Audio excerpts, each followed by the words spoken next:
And that makes you such a strong employee or strong candidate for any job. Yeah. Because everyone loves to work with people who are coachable. They're easy to work with and they're good at their job.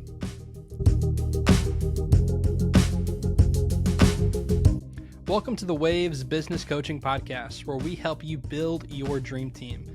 Right now, we're going through a series talking through my new book, Master Your First Job, which is available now, and you can get it at masteryourfirstjob.com. This week, we're talking about chapter 6 of the book, which is Stay Coachable.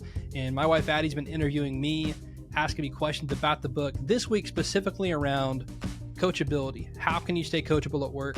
How can you help first-time employees learn coachability? And how important is coachability both as a first-time employee and as a 25 career year veteran?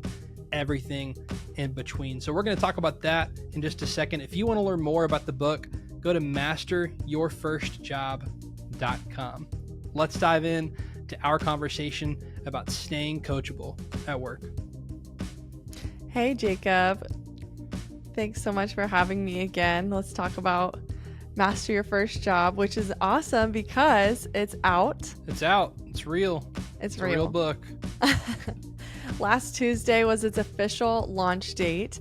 And I kind of want to brag on you for a second because we had a lot of our close friends, family, people just to celebrate you. If you made it on page 123, some people couldn't make it, but those that did, it was such a sweet day just to like celebrate you and the book and all of that fun stuff. So yeah, I'm so grateful. We got to have a launch party last Tuesday night, and page 123 in the book is the acknowledgement. So that's why Addie said that. But it's a list of people that along my 10 years at Chick-fil-A that I feel like were crucial in helping me grow during that period of life. So whether it was, there are several chapters of that journey.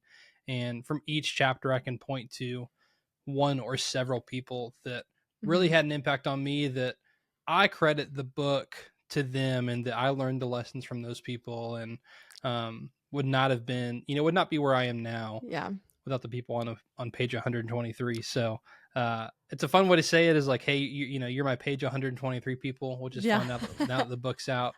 But yeah, super grateful to celebrate the book with them, and so glad the book is finally out and we can talk about it and say, hey, no longer pre-order, just buy it and get all these lessons we're talking about, and excited to talk about it more today.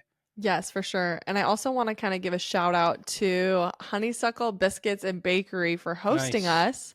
Yes. The owners were just so kind and hospitable. So if you're in the Atlanta area, check them out for sure. Yeah, we love Honeysuckle. They were so sweet. Anyway, let's kind of dive into it again. So the famous question, why'd you write the book? Who's it for? All that fun stuff. Yeah, I wrote Master Your First Job because most first-time employees don't know how to successfully navigate their first job opportunity. They get hired, they hopefully get trained, and they get a paycheck. Their first job becomes just a line item on a resume and nothing more. And that's sad to me. I don't want that. So I believe that everyone deserves to get the most out of their first job opportunity. It's funny, I was actually looking today at doing some podcast research to see, who would be a good fit for me to go on their podcast, and whose audience can I help with the book. And I was looking up different podcasts and started looking at like, oh, okay, are working teenagers, young adults listening to podcasts, just trying to find some overlapping audiences. And I came across a Reddit post, and I was looking, what I was looking up was, what are the best companies to go work your first job at? I'm like, what's the overall opinion? That's cool. And this first Reddit post, long thread of people being like, your first job really doesn't matter. It's just a job. Just get something where they're going to treat you right. It was all these people who, in my opinion, must have had horrible first-time job experiences. Yeah, I didn't expect that. No, I didn't either. And I didn't like reading that. And so I wrote this book for those people who see. Did you put like a link to your book in there? Like, hey, by the way. No, I didn't. Reddit sometimes has some bad self promo rules, which you don't want to break. Oh, but, never. I don't know. No. So yeah, but I'm like, I read that. It makes me sad. And so I believe everyone deserves to have a simple plan to help them navigate their first job and get the most out of it. And so that's why I wrote Master Your First Job. It's the remarkable path from first day to first promotion. And we're going to have a podcast episode on how to get your first promotion. And there's no trade secrets in there. It's It's pretty simple. No business owner is going to listen to it and think, why are you telling her there's no secrets? Make yourself more valuable. We'll talk about it. Mhm. Yeah. But I wrote the book for those people because I want you to have a decade head start on your career.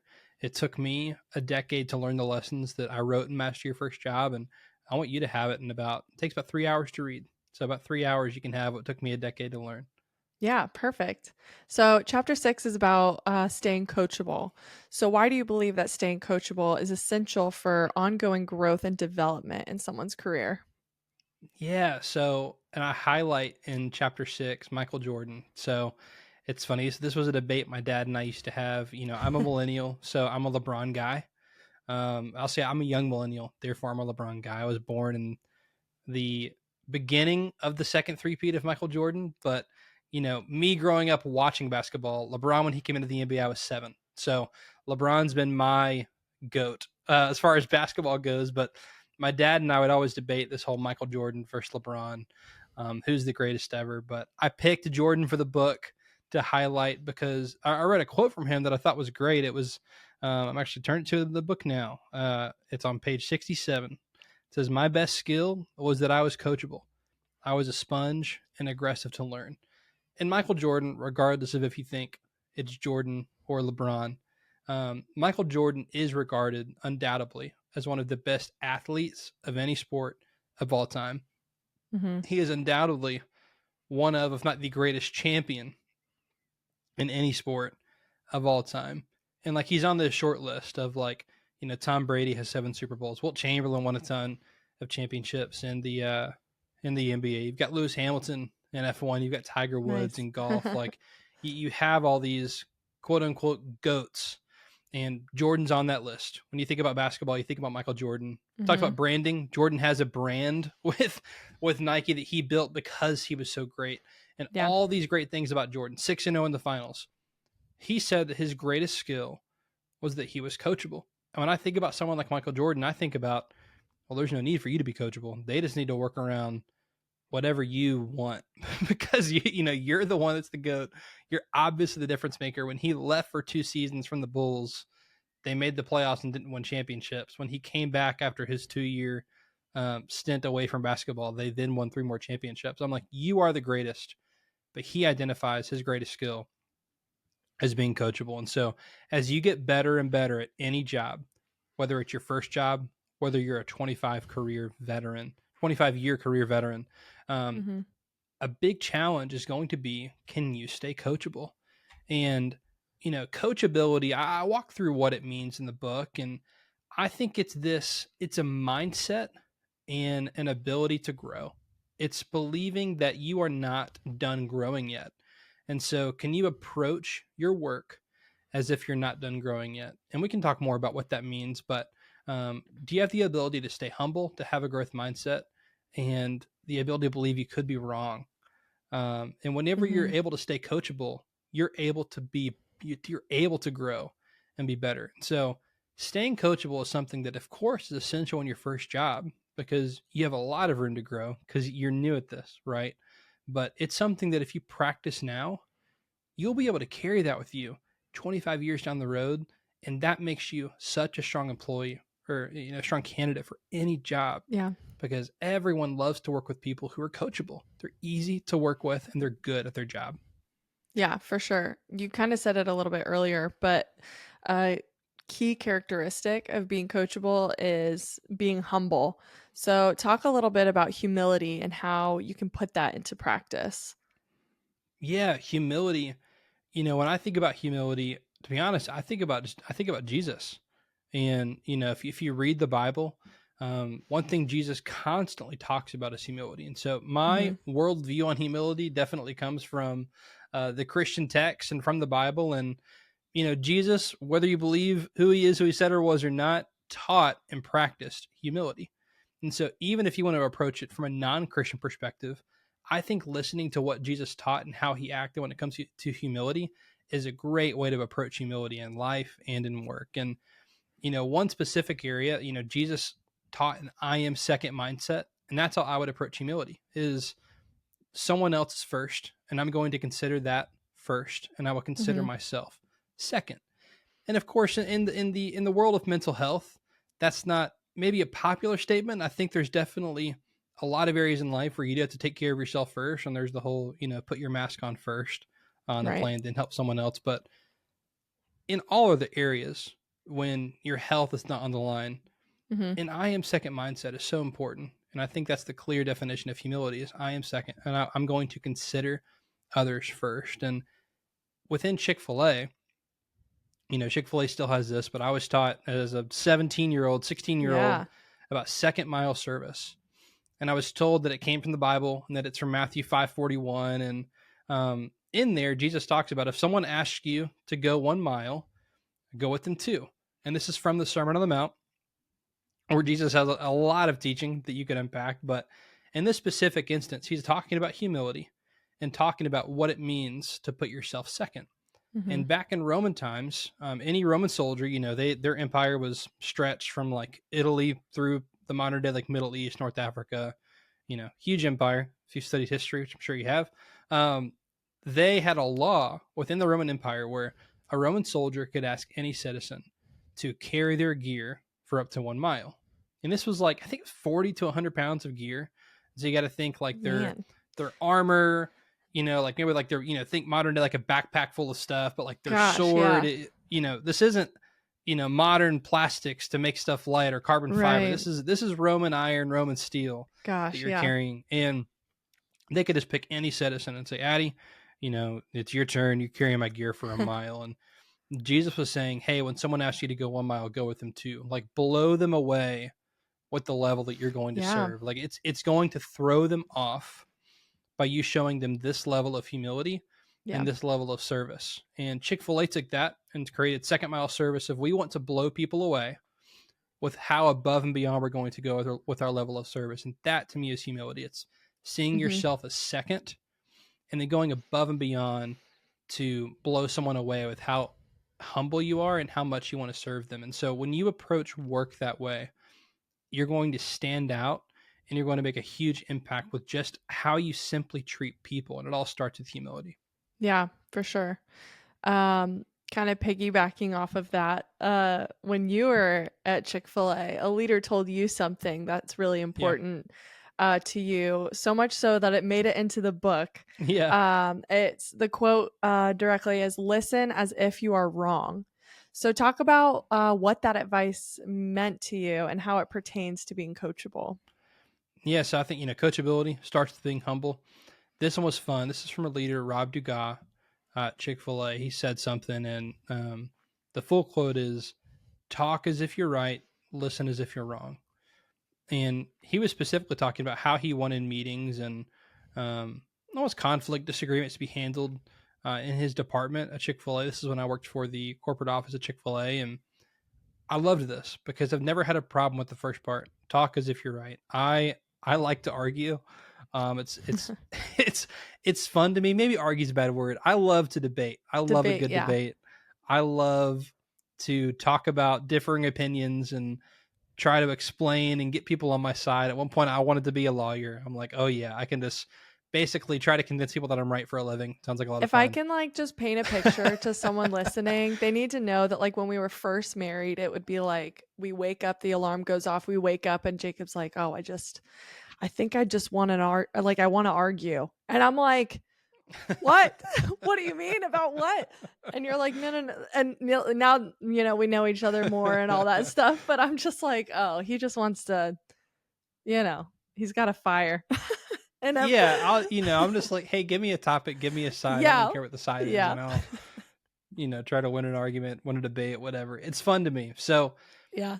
when I got told talk as if you're right, I'm like, oh yeah, I had no Easy. problems. Check the box there. But I'll say, if you're someone who struggles to speak up when opinions are being heard, hey, that's who that first part is for. Is like, hey, even if you don't believe your opinion matters, or oh, someone else has already said something, my opinion doesn't really matter, which would be more you than me.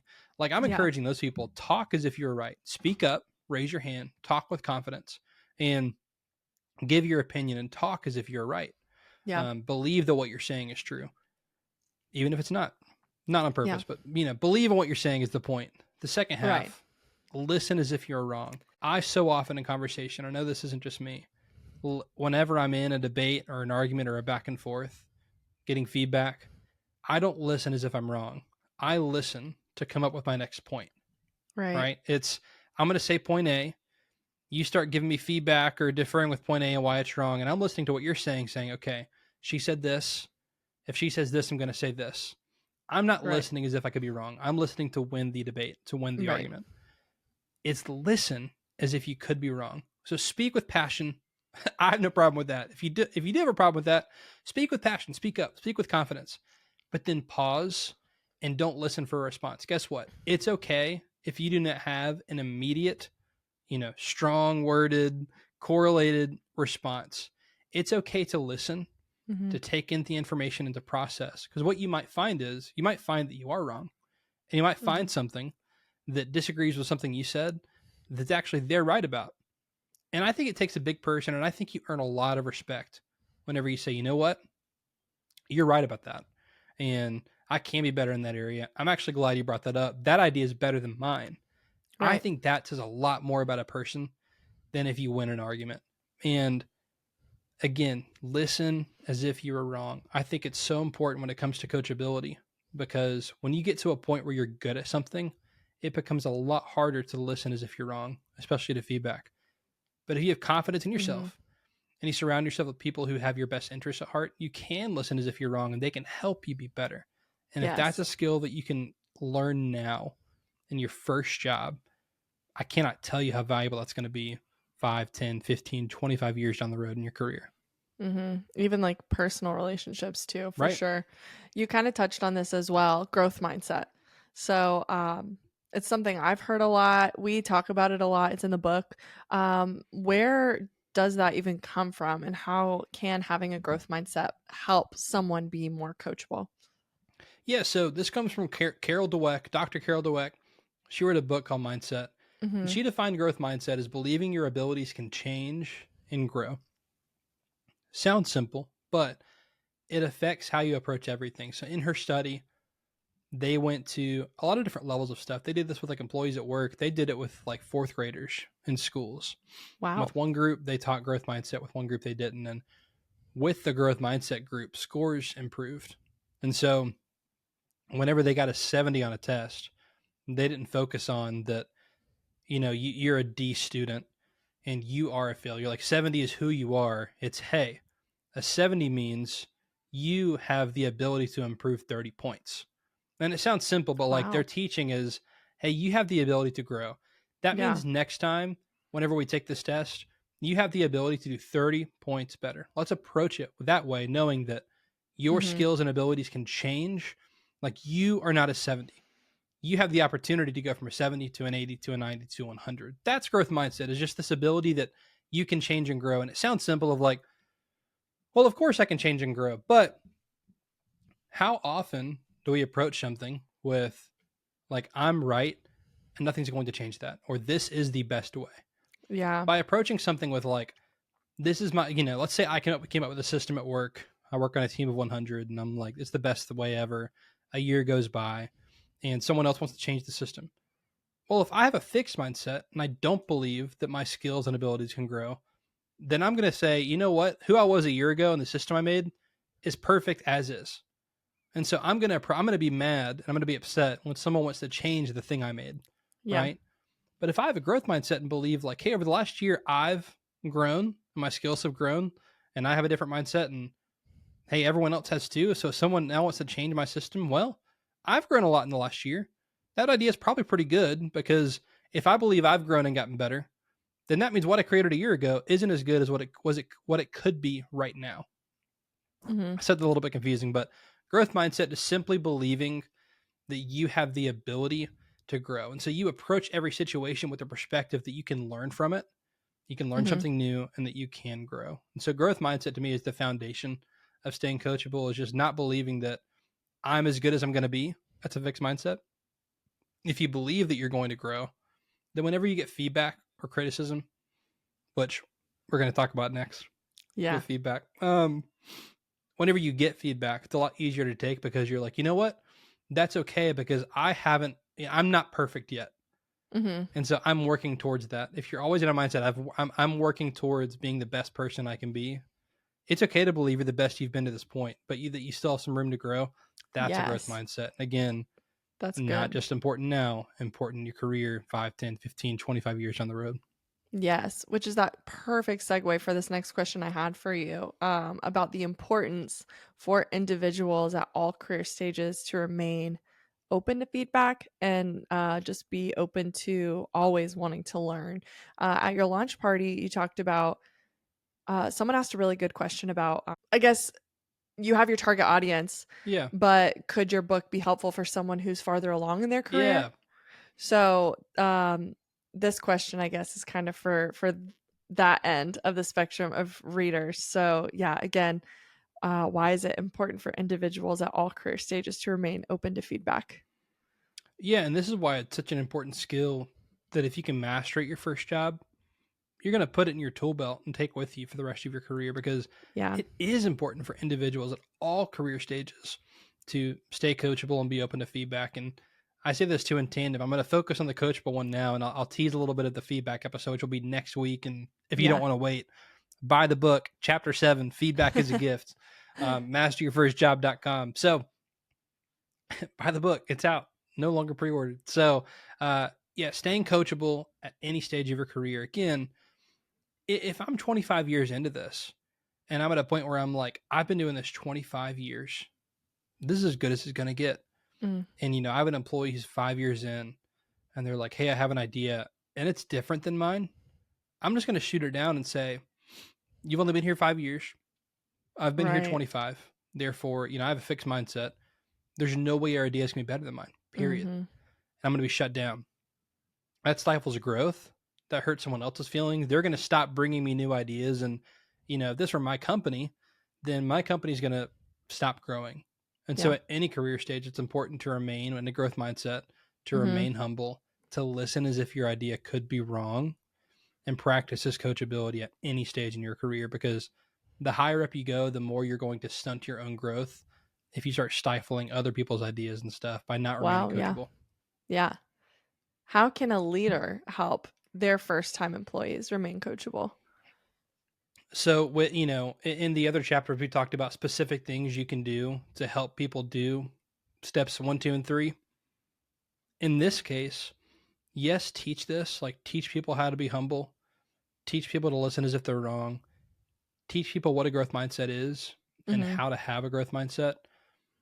But with any of this, if there's one where it's like you're going to have to lead by example, this is the one. And chapter 7, feedback is a gift. But you can teach them this all day long. But if you're not humble, if you're Mm-hmm. not listening as if you could be wrong, if you don't have a growth mindset, why in the world would they listen to you and Yeah. be humble themselves? No, they're gonna watch their leader and say, okay, if Yep. that's what a leader does, this is what I'm going to do as I start to grow. But if you can model this as a leader, you Mm-hmm. can remain humble and have an I am second mindset. You can, hey, present your ideas as if you're right, but then, hey, this team member has been there 6 months, has an idea. Listen as if they could be right about the idea and have a better idea Yeah. than you. Practice that. Tell them like, hey, maybe their whole idea is, maybe it is bad, but maybe there's just one piece where it's like, you know what? I didn't think about that one thing. Yeah. And now they've made your idea better. Mm-hmm. Growth mindset, believing you can still grow as their leader. When you model that for people, actions speak a lot louder than words, especially here when it comes to coachability. So model this for them and teach it to them in tandem. And Yeah. you're going to grow amazing, amazing, amazing first time employees who want to stay longer and work for you longer, work harder, and they're going to love you being their boss. Yeah. Good word. Um, I'm gonna switch gears a little bit. I want to hear a story from you about where you remained coachable that led to a significant learning advancement in your career. Yeah, surprise, not always been coachable. No, everyone's been What? here. So Just kidding. this is about nope, 5, 6 years into my Chick-fil-A journey, somewhere in there. I was going to my third Chick-fil-A because of just life change. We had just recently, we were about to get engaged. Yeah. I was like, wait, yeah, about to get engaged. I moved to Tampa at my third Chick-fil-A location, and Was super grateful for the job opportunity, but I was coming from a director role where I was a de facto like number 2 in the restaurant to a mid-level like leader role where I was like number like 20 in the restaurant. So like Mm-hmm. took a step down so that I could be closer to you, and that was a personal and family decision for me. But Yeah. there I'm like, I've already been a director coming into a role I've done before. I know what I'm doing. I have nothing to learn. My boss is like, hey, just come, meet the team, do a good job here, but we'll move you up very quickly. There was a plan for me to move up to the director role very quickly, but he didn't just want to move me in and make me a director immediately. Understandable. So Yeah. I came into the restaurant and really approached that I didn't have anything else to learn. And as people tried to, they didn't know me. And so they're trying to give me advice on stuff that I've done for several years at this point. And I'm like, that's great. I Thanks. could coach you how to do your role a lot better Yeah. than you're coaching me how to do my role right now. Right. I could run circles around you, and it made my first couple of weeks miserable. And I don't think that outwardly I was uncoachable and I wasn't rude. Yeah. I didn't like not listen to no ideas. I listened. I just didn't listen as if I was wrong. I was like, thanks so much for that feedback. Keep doing what I'm doing. so, Yeah. um, but I started to change in that I felt like I was miserable Hmm. because I wasn't coachable. And so by having a growth mindset and being like, you know what, I can Yeah. go back and grow in this role, Yeah. even though I've done it before. I can listen to their ideas and try Hmm. them, and some worked and some didn't. But at least I knew that some worked and some didn't at that point. Yeah. And lastly, like just remaining humble through that, knowing that like, hey, for this to work, I've got to stay humble. And almost like I feel like I assume bad intentions too. And I think this has to do with coachability is like when you assume bad intentions from the people giving you coaching, that can really stunt your growth, right? Like if I'm like, hey, they're just doing this because they're trying to belittle me, not they genuinely want to help, Hmm. which is what the majority I think of feedback is people wanting to help you, even if Yes, they don't that's a approach really it the good right point. way. So I think Hmm. just assuming good intentions and remaining humble Yeah. and being like, you know what, I can grow in this role, and you know what, I did that role better than I had ever done it. Hmm. And because of that, I made really strong work relationships by showing that I was humble. And I showed my boss that I was humble and coachable through that. And Yeah. I moved up very quickly because of it. And I don't think I would have been as successful if I didn't take that season to take a step back, be humble, and be coachable. And it really helped me with my career moving forward from that. Mm, I love it. Thanks for sharing that. Before we get to our last question, I have two things I want to say. So, number one, at the launch party, someone came up to you and said that I don't know how long they've been in their career, but it's been like 20 plus years that they've been Okay. there. But just from reading your book, they said that you've helped them a lot where they could like stay coachable and that they've kind of this new fire was ignited in them to like keep being the best that they can be at their job. So that's super cool. Number Yeah. one. Number two, if you got this book from a loved one or you're just like, I need to be better. I need to learn how to master my first job. Not only is this book good for that, the practical advice, but it's also great storytelling wise.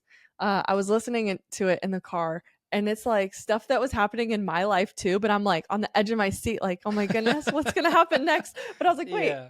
Yeah. I lived it, but it's very good storytelling. So just to brag on you a little bit. Thank you. Yeah, but so to wrap up, where can people buy this book? Go to masteryourfirstjob.com. That's the book's website. You can buy the book there. You can read more about the book. There's a trailer on there, as well as you can claim the bonuses from the book. So, Nice. with Yeah. the book, I'm giving out the audiobook and the video summary for free. So, free audiobook, and then again, a 15-minute video summary that covers the entire book in 15 minutes, gives you the quick, actionable, here's what to do as a result of this Perfect. knowledge Yes. for each chapter. Addie, I'm really big on taking books that I've read and putting them into action. Yeah. And I know that not everyone learns the best from just reading a paperback book I or hear an ya. ebook. And so I wanted to make sure that when you buy the book, what you can get for 99 cents on Kindle. So ebook is 99 cents. It's the easiest buy. And then I'm giving you the audiobook Yeah. and a video summary for free. I just think it's the easiest purchase. Paperback is $10, hardcover $15, but I'm giving you an audiobook and a video summary for free. And you can do all of that at masteryourfirstjob.com. Again, I just wanted to make sure that whether you learn from reading, listening, watching something, that you can actually put this into action, because I'm really big on impact and it not just being, obviously I want to sell books. I'm not going to hide that. But I'm really big on people actually being able to change and take action from the book. And so I wanted to give out as much as I could, and provide a lot of value with the book. So go to masteryourfirstjob.com to buy the book and claim the bonuses. Perfect. Well, thank you so much. Thank you for watching and listening again. Go to masteryourfirstjob.com.